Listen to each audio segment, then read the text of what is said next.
I always talk about community and how important it is to me, and how we build community through our actions, what we do in the community, who we are in the community, how we help. If you were to ask me, who's one person you can always count on in my community, I would say it'd be Trina Rufo. Trina's always there for a hand up, a hand out. She's always volunteering for everything, bringing our community together. I guess it's because of her deep roots in the city of Long Beach. It gives her ability to know everybody and know what's going on in the community and to know exactly what our community needs. Sometimes we're noticed not because of our job that we perform, but for the things we do for others. And if there is an award for a giver, a philanthropist, someone who is always there, I would give it to Trina Rufo. Come take a drive with me and Trina as we talk about why she does it, how she does it, and what drives her to continue to help in our community. I was born at Pacific Hospital, which now it is still Pacific Hospital, but they don't do, I don't believe they have like a maternity ward and normal hospital. I think it's more of a, when you have specific need type thing, and I'll tell you a really funny story about this. Of course, years and years later, now that I'm, married and whatnot, my mother-in-law, bless her little heart and God rest her soul, she was a nurse at Pacific Hospital during the time when I was born.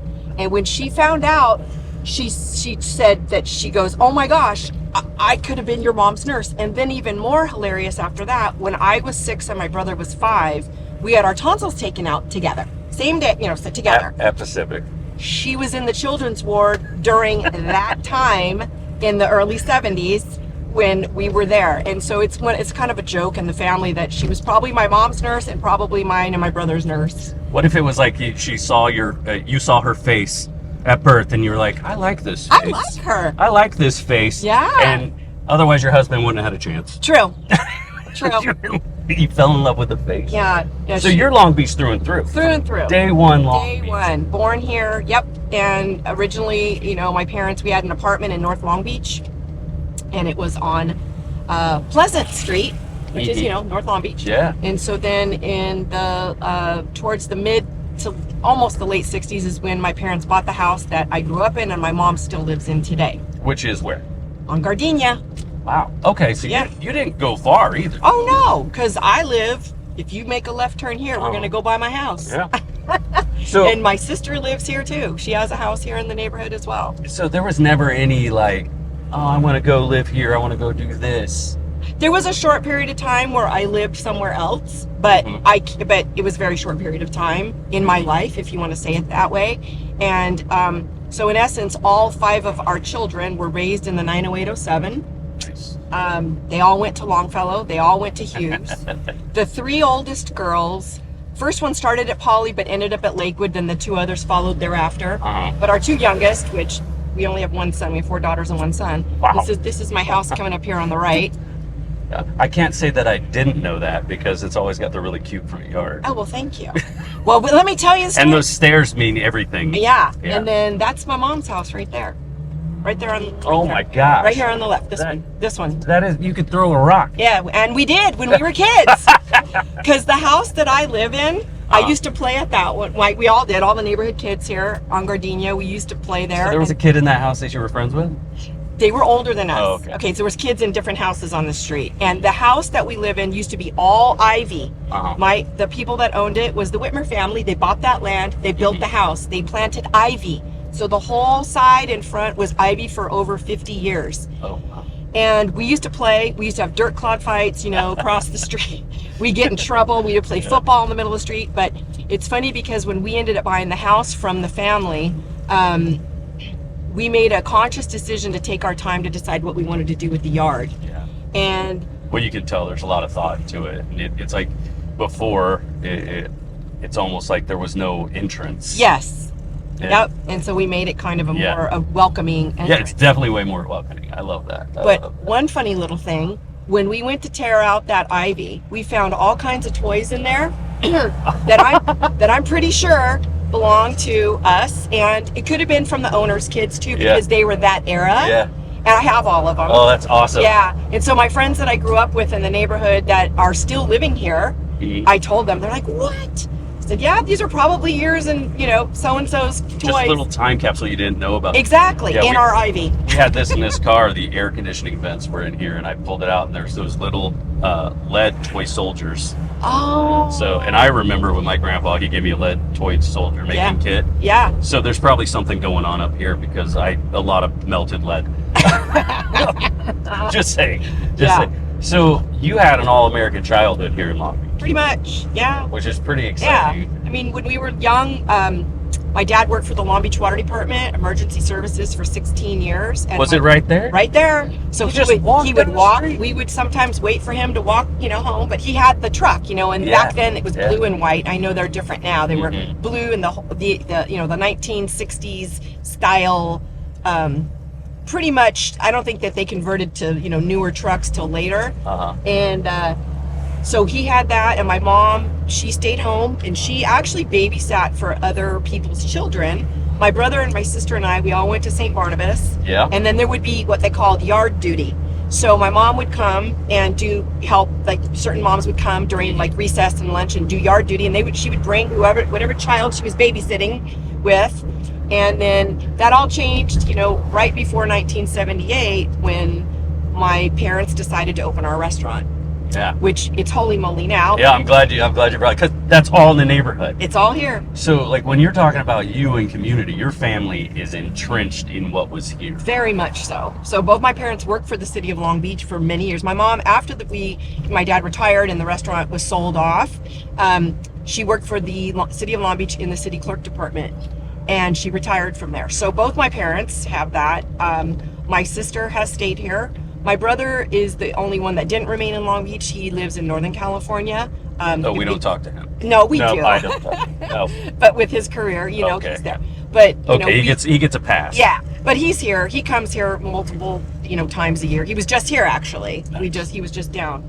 So tell me about the restaurant. Tell me, like, what age were you? Let's see. If it was 78, that meant that I was going on 13. What an because I turned, my birthday's in August, and I was born in 65. So, but I think if I remember correctly, it probably took at least a year. So probably in 77 is when my parents started the process, and they really, honestly, probably didn't know what they were doing. No, really. I think they kind of winged it a little bit. I've heard, you know, my dad and my mom have kind of shared some stories. I think all small business does that at first. Yeah. You got to fake it till you make it. Really.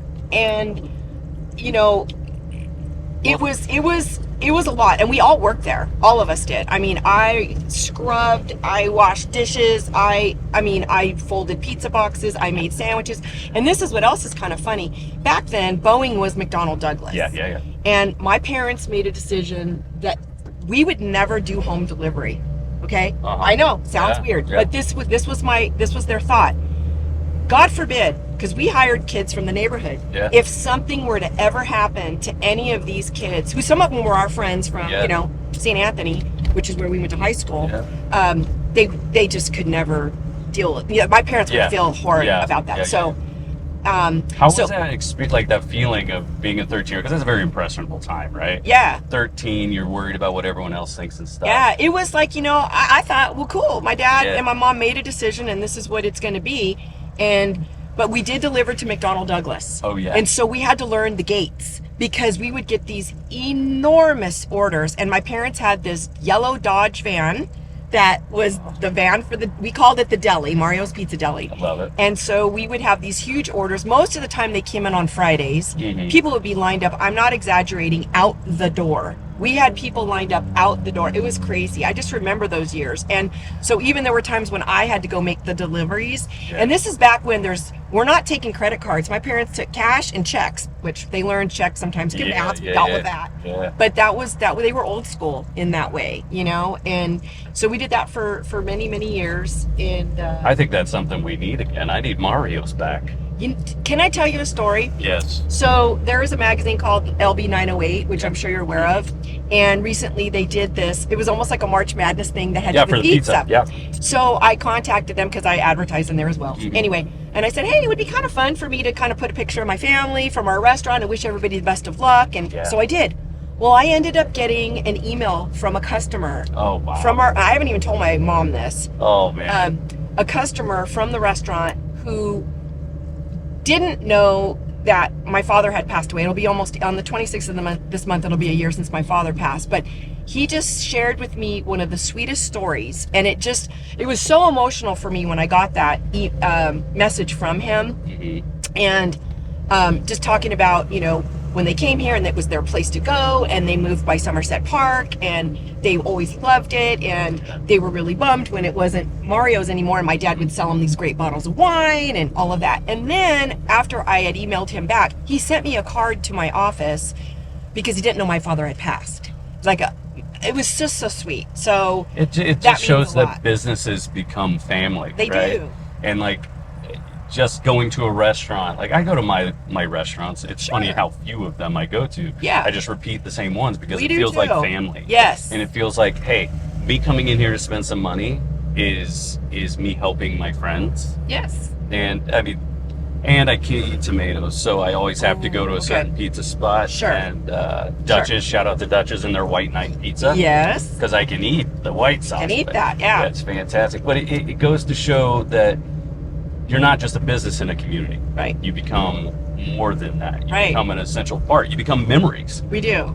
And it's funny, I have people that to this day beg me for our Italian dressing recipe. I have one friend in particular, and when he sees this video, he's going to know exactly. You do know that I need this now, right? Like if that's my go-to, Italian dressing. So now you're going to have to make me some, and we're going to have problems. We're going to have problems. We're going to have problems. We're going to have problems. So you worked at the restaurant? I worked at the restaurant, and during the time the restaurant was open, I also worked at Gemco, which is now Target. Yeah. And so people remember Gemco and the membership cards and you know, all of that. That was the first one of that kind. I believe Gemco was like, now we have the memberships. Yeah, and you know what's funny is Gemco was, I believe, well, there used to be a Lucky's grocery store within Gemco, so it was kind of an all-in-one thing, just like Target is now. But I worked there for several years, and then I ended up in the mortgage lending business. What a jump! Big jump. What a jump! Yeah. Well, let's go back to the restaurant for a second. When did the restaurant come to an end? It was a little over 20 years, so after 1978. So I think my dad finally retired, I want to say 99, 2000, something like that. Yeah, so that's 20 years, right? Yeah. So it was like a little over 20 years. And, you know, it was the end of that. That was a long run for a restaurant. And, you know, when you own a small business like that, you're married to it. Yeah. When you want to go on vacation, you got to shut down and all of that. And we would be closed. The day we were closed was Mondays, and then we would open at 4 o'clock on Sundays. So my brother usually would work Sundays. So my dad, and if I remember correctly, you know, my parents would kind of take Sundays off, and my brother and a couple other people, and I would be there too. My brother would be the one, you know, making pizza and whatnot. But yeah, we all did different things there. That reminds me, I go to a mom and pop pizza place, and I only order from them, and they're a little out of town for my kids for our Pizza Fridays. But it's one of those places where you go in and the kid is working on his homework at the table in the front. Yes. And the other kid's playing video games in the back, and dad's just working. Yeah. And there's something about that type of business that I'm just drawn to. Yeah. You can see the impact of your dollar, like immediately. And I think that's what draws me towards community is that aspect of you can see the results. I haven't shopped at a Target in 4 years. Me either. I haven't shopped at a Walmart in over 10 years. I don't even remember the last time I've been there. Because I don't see my impact there, right? Right. I vote with my dollar. I don't see my impact there, so I'm not going to go there. Whereas I'm going to go and I'm going to see the owner of a place, like walk in and see your dad at that place. I would spend more because I know where that money's going. Correct. I think that's important. That's what kind of drives my community. Right.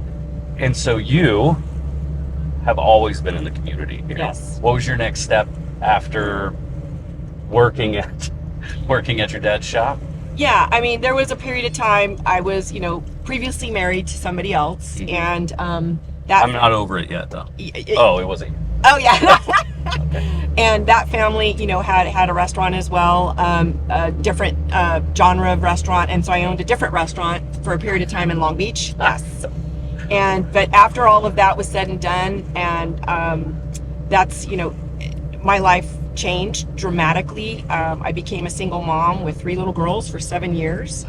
But during that time, I was in mortgage lending, and my sister, believe it or not, was the one that referred me to the people where I got my start, because she had been working for them doing, I believe, administrative things. And then she said, listen, they need somebody, they're going to train you, they're going to teach you everything. And they did. And I started with them. It was here in Long Beach also. And then I ended up going to another mortgage company in Cerritos, and then one in Orange County. But I did mortgage lending for 20 years. Different jobs in that industry, if you would. And, through that, I also, my real husband and I met at our church. And we dated for 5 years before we got married. Yeah, you had to get to know you. Had to get to know it. We did 5 years. Yeah, 5 years. But and then all 3 of the girls were in the wedding. Oh, wow. Yeah, and that's special. It was really special, and he really took on a lot. Coming in and marrying somebody that had children. It was a lot, and he's been the most present father for all 5 of our. Now we have 5 because we had 2 more of our own. Anyway, and then I transitioned. He's the one that really encouraged me to do the real estate side. And I think for me, I was a little afraid at first to do it because, when you're in the mortgage industry, in many different positions that you have a salary. Yeah. And your insurance and all of these things. And when you jump over to be commission only, it's a huge leap of faith. And I did it. And hindsight's 2020. Like, I should have done this sooner, but it is what it is. It all has worked out the way that it should, and I absolutely. Well, and you dealt with a bunch of people on the real estate side. I'm sure that had something. You're like, God, I don't want to be like that. Oh, no, even clients from when doing mortgages, they're friends to this day, and even people in the industry. Yeah. And I will say this about timing. Timing is everything.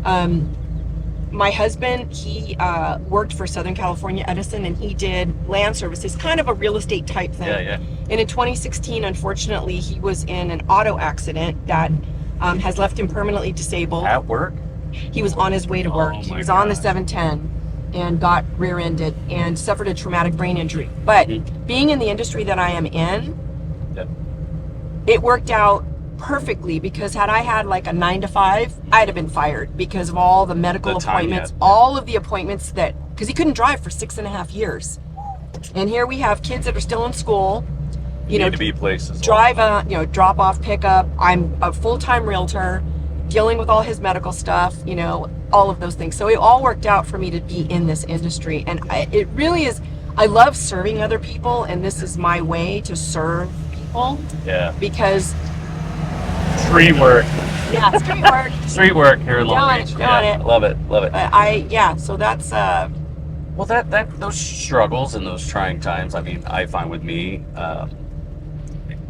all those struggles made me better human. Yeah. And the idea of, I was on the streets at 13, I didn't have anything, I was fighting so hard to survive, that now that I'm at a place where I'm not fighting to survive, I'm actually thriving. Yes. I find I still have that fight in me, but it's for other people. I like that. Did you notice, because of, the trials of that? I mean, you give so much to this community, and literally everyone knows you. Like, I was bragging, I said, Trina's gonna be on the show, blah, blah, blah. And everyone's like, oh, I love her. She does so much for us. And it's not that you need the praise for that. No, same with me. I don't need it. Yeah. I don't look for it. Yeah. But you do it. You do show up for people. I think the reason I do is I know what I'm going to be frank with you. Yeah. I know what it's like to be on welfare and food stamps and to not have a car and have to walk everywhere. Yeah. This is when I was a single mom, okay? Yeah. I know what it's like to not have enough money to pay my electric bill. And I can tell you a little cute, funny story, but it was such a blessing for me. There was a friend of mine from the church that gave me a car. It was an older Camaro, and it drove, but it didn't have reverse. So I had to make sure when I was going places that I could drive and park in a way that I could just go, like just get out of there. You know, and it's just little things like that that I look at life, and I understand struggles, and I know what it's like to be hungry and to go to bed and not eat so that your kids can eat. I know what that's like because I've done that. And I'm not saying that I'm just telling you this is the truth of me. No, but I think people need to know this, because a lot of people think that we started off doing what we do now. No. Like, we have it, it's easy for us, Oh we my just gosh. do it. And I think a lot of people don't realize, like maybe some people listening right now that are in a struggle right now, they don't realize where they can go. Correct. I mean, it is so different for me now, and I never for 1 minute take for granted the opportunities that I am afforded to support other people and serve other people in what I do for a living. I know for a fact that, you know, this is not because of me. This is because I believe God's opening up doors of opportunity for me. And I don't take that lightly, and I appreciate that, and I recognize it. And I know that, you know, when you're working with people, it's a very emotional time in their life, and you're dealing with one of the biggest decisions that they're going to make. Oh yeah. And you become a lot of things. You become a marriage counselor, a talk 'em off the wall counselor. You become a project manager, managing, you know, getting things ready, this and that. You're constantly juggling, and I call it spinning plates. You're a cheerleader. You know, You're everything. You know, like in the circus when you're spinning plates are spinning, that's what I kind of liken it to be. Kind of spinning plates, make sure everything's, you know, there. And I don't think folks realize that behind the scenes, there's so many other things that go into helping somebody attain that dream of finding where they want to have their life spent, you know. And it's not, and I tell people this all the time, it's not the bricks, it's not the sticks, it's the heart that's going to be in that family. It's that home, it's the potential children, it's the potential, it's safety. It is. And so you're giving them way more than the opportunity to buy a house, right? Which is I mean, the person that sold us our home, we bought it short sale way back in the day. And she was like another mother to us. You have to do that. You really do. It's especially, you know, with folks that are with dealing with a short sale, it's a different animal than a straight sale, because there's so much more to it, and it can essentially take a lot longer. But I'm glad that she walked you through that process, because it's a lot. Heather Rayfield. Oh. Amazing. She was very my wife's family's Jewish, and so she's a very Jewish mother to us. And she's like, oh, let me take care of it. I'm like, yes. I'm like, I need a bulldog at that time, and that was perfect. That was perfect. But when it comes to community, do you find that you feel like you owe this place? I kind of do, in this way. I mean, okay, so all of our kids went to Longfellow and Hughes. I could have just probably put a sleeping bag, because I was at those places for so Same, long. I'm still in it. And I was on PTA, and I actually was for many, many years for Longfellow, the business and community liaison for the school. And they now call it Ways and Means. That's the name. And I loved doing it, because I was interacting directly with the small businesses, because we would have obviously fundraising events like Harvest Festival and different things, and you know, having the community join in and support, you know, Longfellow or Hughes. And I still to this day support those schools. Yeah, you'll see our banners right next to each other. Yes, there we are. We're friends. Yeah, we're right there. We're neighbors. We're right there. Except mine blew off a while back, and they put me somewhere else. But I was like, where'd it go? And lucky our neighborhood, you know, like this tight-knit community, they brought my sign back because I was in their front yard. So I was like, thank you so much. Can you rehang that? Yeah. So they put it back up there. Fresh zip ties. Fresh zip ties. What it is I've been sponsoring so long, they kept the same sign, and so those zip ties dried out. Yeah, they do. They dry out. Which is not the way to go. I think mine are about ready to be replaced. So I'm please replace my zip tie. Not just that, the signs, because they get weathered, you know. They do. We've even had some of the kids draw mustaches on us and stuff. It's kind of funny over the years. Whatever. It's fun. Yeah, that's why I just do the logo. You don't want this face on anything. Come on. Come on. They all know ya. Yeah. You know what? I have contemplated, like, after Christmas one year, just shaving it. and then I could be incognito. Oh my gosh. And I'll just talk trash about myself and see what people respond. He's just the nicest guy. So You that stop guy, saying that about that him. guy, Michael That Farmer. Michael. Yeah. For the longest time, people thought I was my brother. My own Really? brother, because I shave it once a year. Ah. And so half the year I was Michael, and half the year I went by my middle name, Brandon, because that's what my wife calls me. Oh my God. And so she calls me Brandon because every male in my family's named Michael, and even my son, he's number 7, I'm number 6. And so, you know, I was like, ooh, I could trick people. Yeah. So, what drives you in the community to give? Because Your time, your financial needs, all of that. it's gonna make me emotional, but Yeah. it's because people were there for me. You know, there was a time in my life when I needed help, and people were there for me, and I am so grateful to still be able to be a part of this community, and see other people have, you know, their businesses thrive. And I'm a big proponent of small business support, you know, which we've just kind of talked about. Yeah. And there are certain restaurants here that we do frequent. Here, I gotta wipe my whole face. Here's me all the time, frequently. Oh yeah, we're there too. Freaking Lola's. Yeah. Mima's, Mima. Yeah. Pita Pataki, Patricia's. Yeah. These restaurants that are here, and they're family owned. Yeah. And Catalano's, which, you know, I did a big video about them, and I did one for Pita Pataki. I also did one for digital installers. You know Rusty Diebel. I love Rusty. Yeah, I love Rusty. He's a good guy. He's a really good guy. Yeah. And he's in the neighborhood right down the street from your house. he's very close. Yeah. Yeah, he's here. He actually, yeah, he's right here. Mhm. But I feel that it's important to keep hyper focused on where you live, because you want people to know the goodness that's there, because there's so much crazy stuff going on all around. Yeah. And I don't like to focus on that. I like to focus on what's the positive and how great it is, how fortunate. This is another thing. I realize how fortunate we are to be able to live where we do, because I'm going to be frank with you. I have no idea how my parents afforded to have the 3 of us in, you know, St. Barnabas and St. Anthony. While my dad worked at the water department, my mom was babysitting. Obviously, when we got into high school, that's when we opened the restaurant, and that made things a little different financially. But I've never been one to, I don't want to live outside my means, because I know what it's like to lose everything. Yeah. And I'll be frank, when, you know, the market crashed, my husband and I were both in the mortgage lending industry in the mid 2000s. Oh, yeah. And our house on Gaviota was we had to do a short sale. Yeah. And that was a really painful time. Was that 2013? Yeah, no, that was like 2008. 2006, 2008, between that time. Because our youngest child was born in 2006, so I think it was like 2008, Wow. you know. And so, you know, going through that, I know what it's like to not have anymore, and I know what it's like to rebuild from the beginning. And, you know, we're real human beings. Yeah. I'm nobody special. It's true though, because here's the difference between my wife. I was on the streets at 13. I come from a broken home, really hard family. Her parents are still married. Mm-hmm. She was raised on the Central Coast in a beautiful place, right?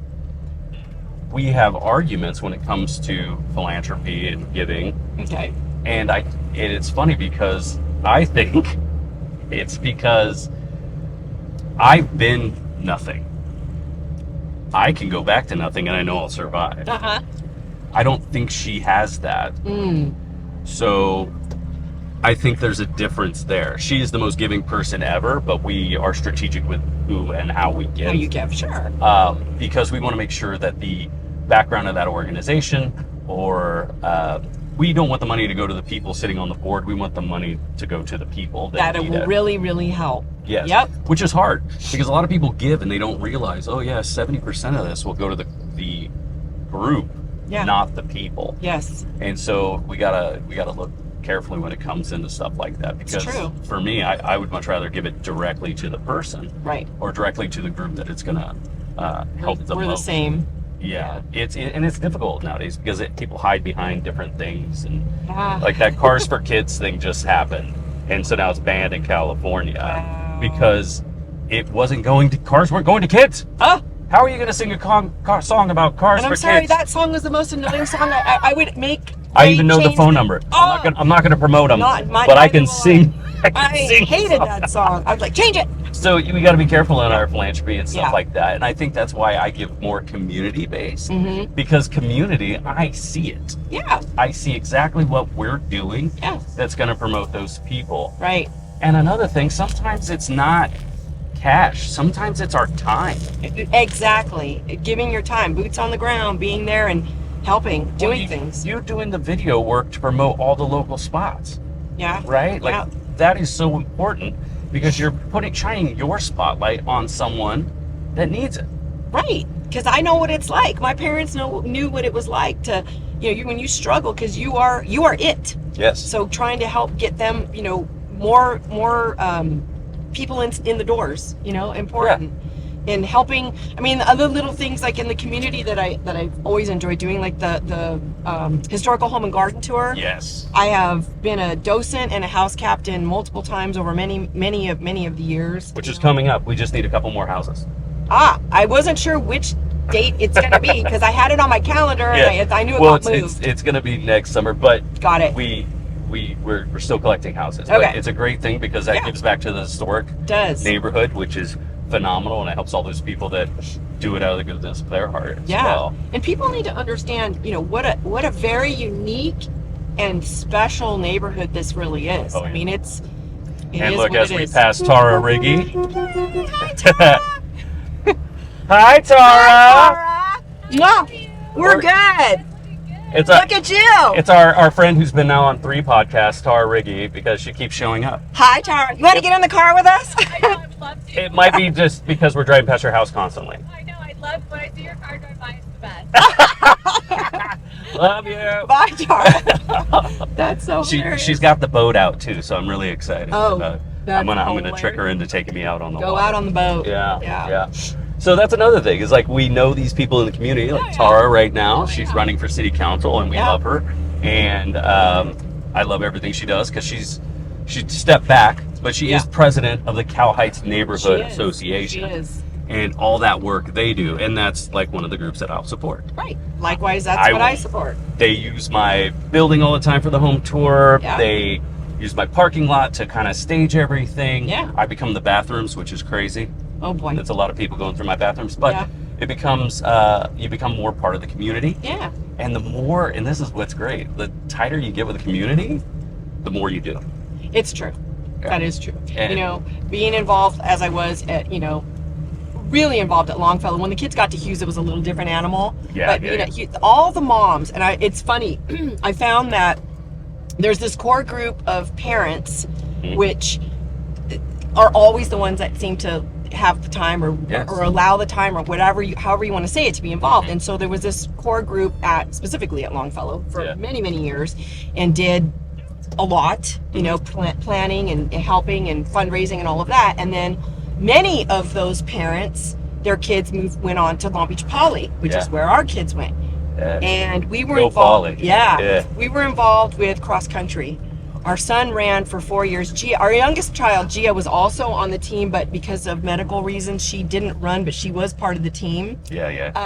But so we were super involved for all 4 years, and some of those same parents from Longfellow and Hughes were at Poly, and we're still friends. A lot of us, I've done business with a lot of these people, and it's funny because a bunch of the moms were getting together this week for dinner. Oh, awesome! Yeah, awesome. We actually are. Well, I commend them for cross country, because I wrestled all through high school and college. And they said I had to do a sport off season, and I tried cross country one day. And you said, I can't do it. I said, I'll turn around and fight. I don't want to run. Yeah, this is not the thing for me. It was, and it's great because their program has always been very, I'm sure this way in many schools, but very tight-knit. And then, of course, they move on to track and field during when the season changes. Yeah. But we traveled with the team, invitationals. We went to Hawaii. We went all over the place with the team. My husband and I, we were kind of like the chaperones many times, drivers, all that. But it was so fun. And, as the kids get older, because our son is actually graduating tomorrow from Long Beach State,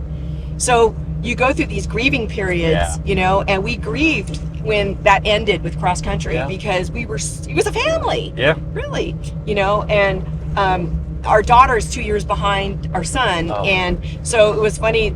You're in the midst of it right now. In the midst, yeah. And the coaches were kind of like, "Are you sure you don't want to still be a part? Because Gia's still like on the team and help. Whatever." But yeah, she's at UCLA. She's a sophomore, finishing up her sophomore year. Oh, yeah. Come on! Yeah. I wanted to like her, and then you said UCLA. I'm sorry. She's okay. Well, let me tell you this. I'm gonna do a little thing. So she applied to 8 universities. The first one she was accepted to is probably the one that you like the best, which is USC. Yeah. And she was accepted to all 8, but for the major that she's in, she made a decision it came down to UCI and UCLA, and she felt that UCLA was a little bit more her lane. Yeah. And so she's there, and so her major. I support state schools, but my first scholarship was to UCLA. And they didn't give me a full ride.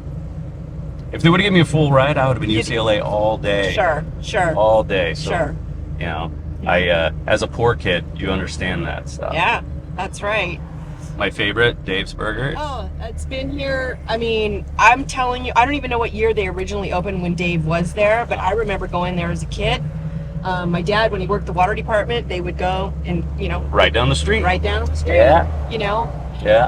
I can tell you funny stories when my dad would go out, because he was emergency services. So if a water main broke or whatever, he would be one of the guys that would be out there. And I just remember I don't know where it was. There was some building here in Long Beach that had, kind of like the subterranean parking. Yeah. And it flooded down there. And he was on that job for days. I mean, days.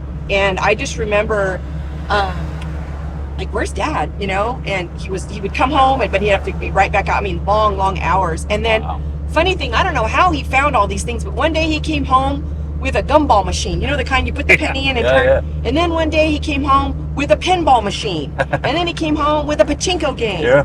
And I'm like, what is this? How is he coming home with all this, You find a way to give. Yeah, it's like, this is fun. I don't know if he was on a job and people were selling him. I don't know how it all happened. My dad was a garbage man for a time, and it was the same thing. He'd come home with these Tonka trucks that, families with means would just throw away. And the real metal ones.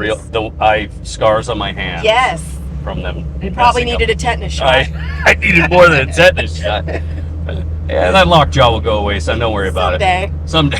Something will happen.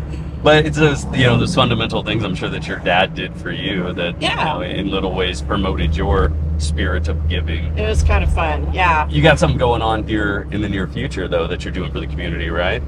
Yes. So since 2015, I have sponsored a community yard sale for California Heights. And I did like a little polling, because people will start emailing me throughout the year. Hey, Trina, when is it? And because of, scheduling with our son's graduation and some other things, we kind of pushed it. So, and I did a little poll through the neighborhood on Nextdoor and also on the Cal Heights Facebook page and asked between a couple of dates. And so July 11th is the date that it's going to be. It's going to be from 8 a.m. to 1 p.m. We mailed out these ginormous 6x11 postcards to all the homeowners. Yeah. And it always gets a little tricky for the renters, and I always have to explain to them how they can still participate. It's all explained on the postcard. So the date is coming up for them to all respond, and we're hoping to have, a very large group. It looks like we're going to. And I go down and I get a group permit for everybody, and I go and I hand out all the permits to everybody and all the rules and regs that Long Beach gives. And so you can do a block permit? Yes, you can do that. And there's a lot of information that the city needs. They need a signed copy of the postcard, and then they also want another piece of mail from that person that reflects their name and address, so it matches. Mm-hmm. And so I have to draw up a map. They want a lot. It's not just go turn these. I have to draw a map and identify where every single house is that's going to be a part of it. And they need it a few weeks in advance, obviously, with that many homes. And this does go towards the 2 yard sale per year limit that the city gives for that. So even though, and I'm paying for that, they don't pay for that. I pay for that. But it counts towards their address. It does. It accounts towards their 2 per year. Yeah. But it's going to bring out more people because you got an entire block worth of people selling stuff. And we've got it. We're having it advertised in the 908 LB 908 magazine, the Cal Heights newsletter. I'm going to talk to Blair. He usually puts it in the Knowles, in the Knowles little newsletter. It's going to be all over social media. I always encourage everybody that's participating to blast it and Yeah. to create their own directional signs. But this is the big thing that I always say every year. Do not tape signs to the historic lampposts. Yes, thank you. Thank Do you. not Yeah. nail them to the Yeah. trees, and make sure you pick them all up and dispose of them after the sale. Yeah. I do that every year, and Yeah. you know, for the most part, people comply. There's Yeah. some that are like, I'm like, come on, you Yeah. know. It's funny because I've taken things off of our light posts. It's almost like we take a little ownership in them. Yeah. Like, don't do that. And then I educate. You know, you can put a sign in my yard at the shop. I don't care. Yeah. Just don't put it on my pole that's right in front of my Not building. do that. Yeah. Yeah, we want to protect those because it spends a lot of money to Yes. keep those what they are. Yeah. And they're beautiful. They are. They're really cool. I love garage sales, one, because I like to reuse things. Yes. And one man's trash is another man's It's not treasure. going to the landfill. It's not going to the landfill, and guess what? It's staying local. Yeah. And so we like to keep it that way as well. Exactly. And usually people are getting rid of Christmas stuff, and you know my obsession with Christmas. Yes. Our Long Beach Santa. The LB Santa. That's him. But see, that's my give back, right? Yeah. Like, I love the joy that I get to bring people 3 months out of the year. The rest of the year, I'm just a creepy bearded dude. But 3 months out of the year, I'm the guy. You're the guy. I literally have people stopping me in the middle of the street with my kids in the car to take pictures. I love that. Which is That's fun. I kind of know what celebrities feel like. Yeah. You're like, hey. For 3 months out of the year. And then, you know, the tree lighting. That's amazing. Yeah. I mean, all of that I'm assuming you were on the board, if you would, that started this entire wonderful neighborhood event that I love. And I've been to, you know, all of them. But it's great. I mean, your property gets used, thankful to Yeah. Cal Heights Market. They Yeah. allow us to use their property. And, oh my gosh, last year was crazy. You guys had a reindeer. I was, what? Well, last year was Reindeer out. 2,500 people. It was nuts. in attendance, and the start of it goes back to my childhood and not having much, and not having my family. We didn't really celebrate Christmas. We my dad was a giant northern man, and we'd celebrate Yule, Okay. and seeing the excitement and the joy in Yule, but it wasn't about presents, it was about experiences. Okay. Because we couldn't afford to buy the presents, but my dad would take us to a Christmas tree farm, and we'd walk around and feel that magic with the lights and stuff. Yeah. We would never take a tree home because those things were expensive. Yeah. They're getting crazy now. Yeah, we had a fake tree the entire time growing up. Yeah. We never had a real tree at our house. Yeah, Just the way it was. It was an incredible thing as a kid, finding the magic in things without spending the money. Yeah. And so when I moved into Cal Heights and I saw the community and how great they were, but I didn't see an event for the holidays. Right. And so I was like, I want to do tree lighting. And my wife says, you're crazy. You're crazy. And then I talked to a whole bunch of people out there. Okay, yeah, we could do it. So the first year we did in the front yard. Yeah, we did. And there was 500 people in the front yard of my studio, Yeah. which was nuts. It was crazy. And then the second year we opened it up to the back lot and expanded it. Yeah. But that's my way of giving back to the community at a very special time of year, and it's because people don't have to pay to go.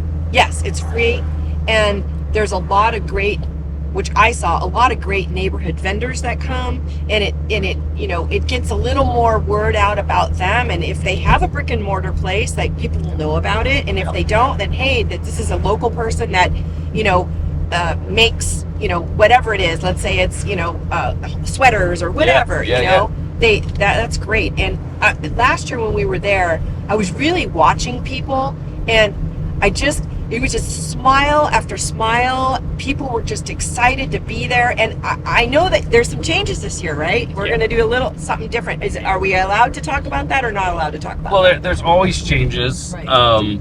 I do want because I've been running it for 3-4 years now. Yeah. I do want the Cal Heights community to take more of a hold of it. Okay. And with our friend Tara, we're going to be able to do that. Yeah.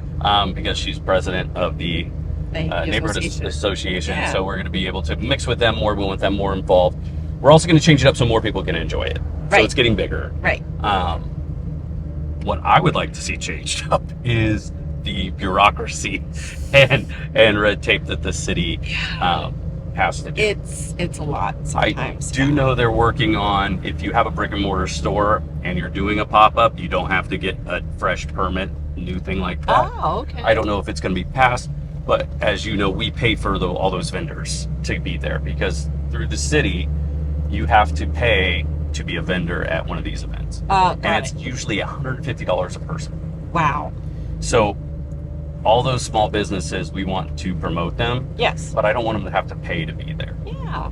Because there's nothing worse than be like, I paid $150 and I only made $150. Yeah.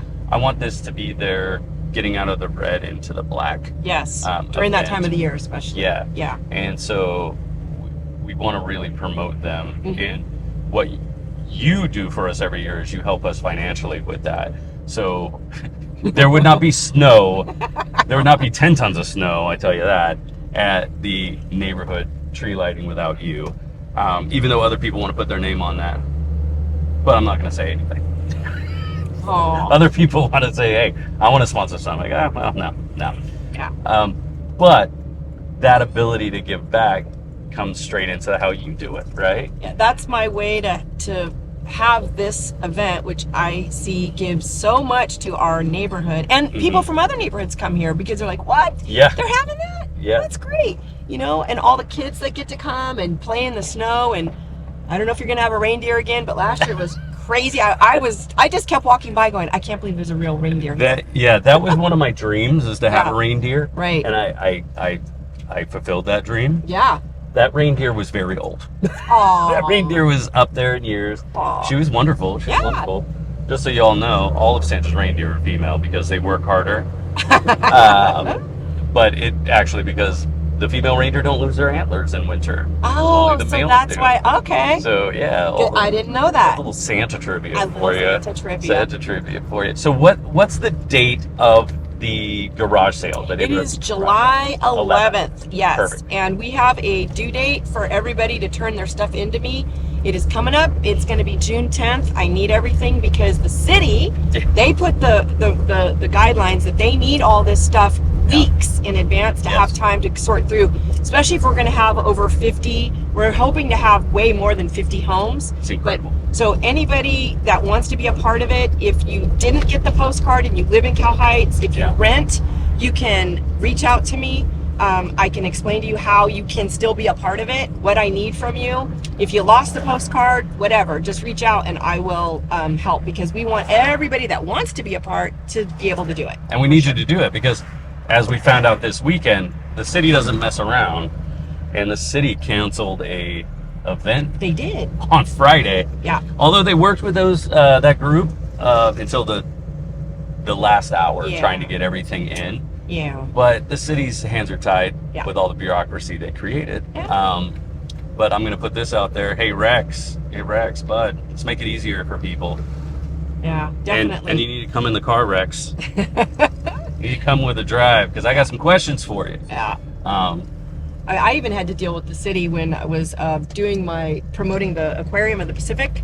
Yeah. I had to go get my own permit from the filming department, for the city to be able to, on top of, there were so many things that were required because it was a city property that normally are not required, and it took a lot longer, and the filming got delayed by months, I'll be honest with you, because of it. But I was so glad to be able to promote, because it's a nonprofit, so that was an interesting experience. That's the hard part. You can't make it hard for people to do good. It was to promote, and that's the entire video, if anybody has seen it, is all about the aquarium and how people can support, because it is a nonprofit and it's such a little jewel in our city. And people come from all over the world to the aquarium to come and see it. Yep. And so you promoting such a fantastic, that's why I get involved with community, is because we need to get through all this, because it shouldn't cost us an arm and a leg to help the community. Right. I believe that as well. It should just be common sense. Yeah. I mean, if you're doing something that legitimately is, you're not promoting yourself. You're promoting something very special or unique, an event or a location. We did the Rancho Los Cerritos, and I did that. That was great. I learned a lot, and I've been there so many times. My kids went to summer camp there. They have a great summer camp. If any of you guys have kids, they have one of the best. And let me explain to you why I say that. they teach you things and have you make things that you actually will want to keep and use. It's true. That's what I'm going to say. It's true. My kids have gone 2 years. It's great. Yeah, they're taking a hiatus this year because they're working on a bunch of stuff over there. Yeah. But next summer, you'll definitely get to see some more. That giant tree is phenomenal. Yeah. That's Our what- son, yeah. and the crazy part is our son did his Eagle Scout project there. Nice. He did all the redwood vendor board in the largest part of the yard. It was a huge job, wow. but he got it done with community. We had Love it. community. Our gardener, I don't know if anybody knows Hiroshi that does so many people's yards in our neighborhood. He's ours. I'm surprised we haven't seen him. I know. He was just at my house yesterday. He came. Uh-huh. He is so sweet. He donated his time to come and help, Yeah. amongst other people from Long Beach Poly came. Probably one of the only ones that actually knew what he was doing. Yes, we all were kind of like, we made it work and we got it done in one day, which we thought it was going to be a 2-day job, so it was wonderful. Yeah. So this is one thing I like to cover every time, and this is because this is like a direct thing from you. Yes. Give me 3 businesses that you would like to shout out that need a little more attention that maybe they don't usually get. Okay. I'm going to say Pita Pataki. Yes. Absolutely adore them. Yeah. Catalano's Pizza. Yes. Absolutely adore them. hmm And Patricia's. What's your go-to at Catalano's? Okay. So I like the thin crust. I'm a more of a thin crust. I'm not a thick crust person. I love the thin You like to crust. fold the pizza? I will fold it. Yeah. I will fold it from time to time. I like the thin crust, and we have like a little bit of a history together, our businesses too. Mhm. So that was kind of fun. But Yeah. I love. We've ordered their. My husband really likes their. It's the chicken with the artichokes and the white Ooh. sauce Oh, and yeah. the garlic and all of that. There's no tomatoes on that. Yeah, I know. That's why I'm like, yeah, I could eat that. Yeah, you can. I In could eat fact, that. we used to have a white sauce pizza at ours, and we had a pesto pizza. Yeah. And so Yeah. people would, it was kind of interesting. It was What's kind funny of is newer. a lot of people have never experienced a garlic sauce pizza, like a white. Yeah, it's good. People don't realize they don't. You're missing a whole world. Yeah. Granted, I have to, because if not, it's Yeah. migraine city, and I turn into Angelina Jolie. My lips get all Oh no. big. But yeah, a white sauce pizza change your world. Yes. Change your world. So they have it there. Yeah, it's it's really phenomenal. good. So, Yeah. See, those small businesses are part of what make our community work. Yep. And I don't think a lot of our smaller restaurants get enough shout outs, and they Yeah. need it more than anything right now. And you know what's funny about all 3 of those? Mm. Every single one of those businesses, if you wanted them to help contribute to something, and I'm going to tell you for a fact because I've been involved with them contributing, they do it Yeah. without even hesitation. Yeah. Let me say this to you. This is a big shout out to Patricia's. So when our son Jaden was doing his Eagle Scout project, part of it is, because you're going to be there all day, you're going to serve your helpers breakfast and lunch. And so we had ordered a bunch of breakfast burritos from Patricia's, which we fully intended to pay for. Yeah. And David would not allow us to pay for it. Yeah. And I mean, that blew my mind. And here's the thing, like you and me, we want to pay for it, yeah, right? I'm like, no, we need to support you. But we're that's their give back. So we can't Yes. take their give back away from them. no. And I love that. I love that. And that's what I love about this area. And that's what I Yeah. love about Long Beach in general. Is Yeah. it's always others before self. And you would never think about that, especially with the stigma that we had in Long Beach for the longest time. The gangster rap thing. I got friends from the East Coast coming here, and they're just like, "Oh, are you sure we can go there?" I was like, "This is the nicest place ever." And by the way, you're from Jersey. Like, Yeah. I'm pretty sure you don't have to worry about anything. Yeah. But I don't think people realize how community driven we are and how beautiful this place is. It really is. They don't understand that not all neighborhoods have mature trees. Like we have camphor trees on some of these streets. Yes, we have jacaranda, Oh. we have the sycamores, we have, magnolia trees, we have all this, but Everyone knows the bane of my existence is the jacaranda. yes. Although we drive through this street and look how beautiful Yeah, this is. it's beautiful. And I have to say, some of the magnolia trees, I'm so glad I don't live on Magnolia Tree Block. Yeah, it's hard. It is a mess. Well, can I tell you the kind of tree we had in front of our house, which there's still some of them in our neighborhood. When we were growing up in front of our house, we had one of those I think they call them almost like a cacao tree, and they have those yeah. those pods Yeah. that turn brown. I can show you the scars on my knees from when we were roller skating or riding our skateboards or driving our big wheels or whatever we were doing, and how many times we ate it because we hit one of those things. I mean, it's gone. It's been long gone in front of our house, but there's still a few on our block, and I see those and I go, I don't miss that tree. Yeah. I've got scars on my knees because of those. Yeah. Yep. Well, overall, I think this drive was based in community and our love for the community. I agree. And I want to thank you personally for everything you do for the community, and the tree lighting and this yard sale and supporting the school that my son goes to. And there's something about finding a like-minded person that makes the community better without people even noticing. And I do it because I love where I live, and I love my neighbors, and there's so many people that live here that I grew up with that still live here. Yeah. My best friends from... There's a reason we live here. Yeah, exactly. So I will pay more to live here. Oh, me too. And we do. And we do. And we do. And we certainly do. Certainly do. So I always like to end the drive with what drives you as a person every day to get up and be you. Honestly, it's my 5 children and my husband. And I know that probably sounds like a lot of other people what they say, but knowing the journey that we've been on as a family to be where we are now, I couldn't be anything but grateful. And I know that, God has continued to open up doors for us, my kids. And I just know that it's a true blessing to be able to live where we live.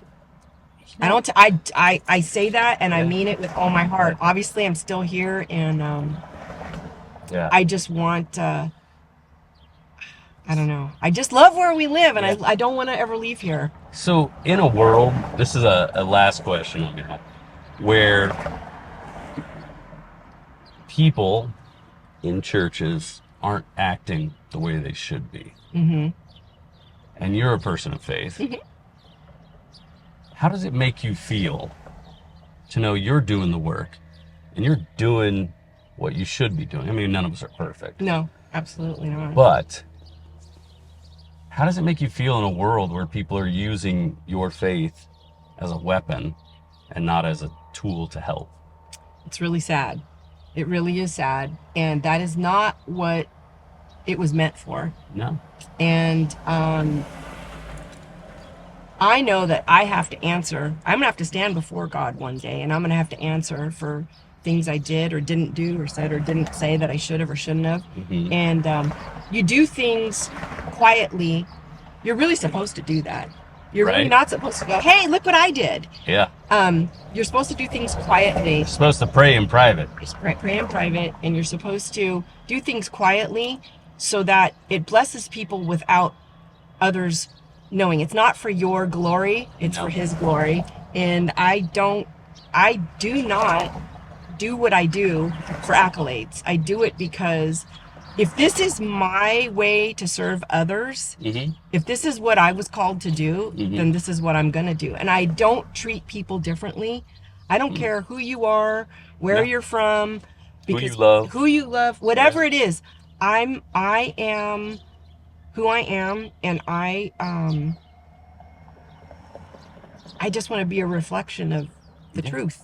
And be there for people who need you. Yes, and I try my best to do that, in whatever fashion I can, whether it's helping with my own hands, or if it needs to be financially, and if I'm able to do it, then I will. Yeah. See, and we get back to the financial side, but I don't even think it's the financial side. Yeah. It's you being there and being a beacon, and when you do stuff, it makes me want to do stuff, and I'm like, man, why Trina got to be so helpful? Oh, no. Now I got to be more helpful. And it helps other people be better people. Yeah. Right? Yeah. If they see you doing great, and I wish people knew what it felt like. If you've never done something for your community that has made an impact, try it. Yeah, it means so much. And then let me say this, because you have children and I have children. They're watching what we're doing. Yes. And if I can, if anything through this, if I've instilled in, our 5 children, the absolute need to be able to give back and serve other people and don't look at yourself and how it's going to benefit you, Yeah. that's a great gift. Yeah. That's a huge gift to give them that, Yeah. because they watch what we do. They watch what we say. They watch how we react. Even when we're not noticing, they're there watching. Even when we do things, and I hope that they see that things that I've done, was for their benefit too, and for my grandkids, because we have grandkids too. So. Yeah, and it's that butterfly effect. It just keeps going and going and going. Yeah. And I mean, it's something as simple as, the tree lighting. Yeah. People jump on board, and then next year they're like, hey, we want to be involved, because they felt the magic of providing for the community. And there's no shortage of people that want to help around here. There's no reason that this city shouldn't be the best city on the planet. True. And I think if we just keep our voices raised in the idea of we're doing stuff for the community, why aren't you? Right. It just gets better. It's not and that better. hard. An hour here or an hour there, anything that you can do to help, it makes a difference. And, you never know, just that one small gesture that you do, how that can impact somebody else's life in a way we may never know. And that's okay. But if it impacts somebody else's life in a way that changes even potentially the trajectory of their life, that they say, God, I want to live a life that I can help other people too, just by seeing and wanting to be a part of something great like this, community does. I love it. Well, I think about people that do stuff like every week. Tom Underhill. Oh my gosh, he's awesome. That man is always here. Yeah. He's always cleaning the streets. He's always giving back to the community. He is. He works hard. He comes and gets water to water these trees over here that the city wasn't watering. He comes and gets water, and he's asking me and saying, thank you so much. Like, no, man, you're doing the work. Take the water. Take it, yeah. Just an amazing asset to the community. He is. And he does not ever ask for praise. And I will give him praise. I will too. Because he's an amazing asset to the community. He does a lot of different things. He wears a lot of different hats that people don't realize. So and even because he doesn't live in the neighborhood anymore, but he still does it. Yeah. Because he loves the community right? so much. That says a lot. And there's a lot of people like that. I mean, Blair, I love him to death because he has as much patience as a saint, and we're going to have him on the show as well. Great. But he helps the businesses, and he really fights for us. He does. And because individually we're not much, but when we're together, we stand, and he gets the city to listen to us and our needs, and I think that's incredible too. That is incredible. So I think it's like-minded people like us. We could take this city and actually make it incredible. Not that it's not great. Yeah. But there's little things that we can we can always improve. Yeah. Always have improvement for sure. Well, thank you, Trina. This has been Thank you. awesome. Oh my gosh, I'm so excited we got to do this. This was so fun.